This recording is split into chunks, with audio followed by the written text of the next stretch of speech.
Nenmara Chathamangalam government UP സ്കൂളിൽ pre primary സംഗമവും സമ്മാന വിതരണവും നടത്തി. കെ ബാബു MLA ഉദ്ഘാടനം ചെയ്തു.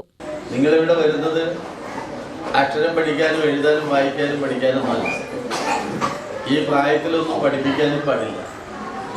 നമ്മളൊക്കെ നമ്മുടെ രക്ഷിതാക്കളോട് എനിക്ക് അഭ്യർത്ഥിക്കാറുള്ളത്, കുട്ടികളുടെ 6 വയസ്സ് വരെയുള്ള സമയം അവരെ മാനസികമായ ഉല്ലാസത്തിനും സന്തോഷത്തിനും അവരുടെ താല്പര്യങ്ങൾക്കനുസരിച്ചുള്ള കളികളും പാട്ടുകളും കൂട്ടുകളുമായിട്ട് വിടണം. നമ്മുടെ അമ്മയും അച്ഛനും ഒക്കെ എങ്ങനെ വിചാരിക്കുക എന്ന് പറഞ്ഞാൽ, പ്രീ പ്രൈമറി സ്കൂളിൽ പോയിട്ട് തിരിച്ച് വീട്ടിലേക്ക് വന്നാൽ കുട്ടികൾ A to Z വരെ കാണാപ്പാഠം ചൊല്ലിയാൽ ഉഷാരായി, ഇങ്ങനെയാണ് അല്ലേ?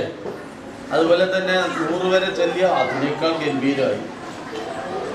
ഈ കുഞ്ഞു പ്രായത്തിൽ ഇതുപോലെ ചൊല്ലിച്ചാൽ കാണാപ്പാഠം അവരുടെ തലച്ചോറിനകത്തും മനസ്സിനും താങ്ങാവുന്നതിൽ കൂടുതൽ ഭാരം ഇറക്കി വെച്ചാൽ സത്യത്തിൽ മാനസികമായ അവരുടെ കഴിവ് വർദ്ധിക്കുകയല്ല ചെയ്യുക, അവരുടെ കഴിവിനെ നമ്മൾ ഇല്ലാതാക്കുക.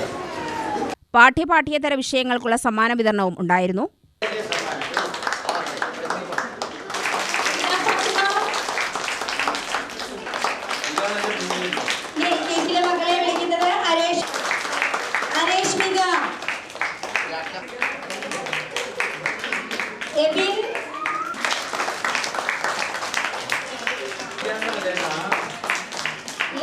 PTA president C. മധു അധ്യക്ഷനായി. സംസ്ഥാന കായികമേളയുടെ മുന്നോടിയായി ഉപജില്ലാ കബഡി മത്സരവും ഉണ്ടായിരുന്നു. ഏഷ്യാ കപ്പ് ഇന്ത്യൻ ടീം അംഗം ഹവിൽദാർ ഷംസുദ്ദീൻ കബഡി മത്സരം നേരത്തെ ഉദ്ഘാടനം ചെയ്തു. Lathika Ramachandran, Deepa Vijayakumar, Suresh Thalippadam, AEO D. സൗന്ദര്യ, പ്രധാന അധ്യാപിക R. സരോജിനി എന്നിവർ പ്രസംഗിച്ചു. UTV news, Palakkad.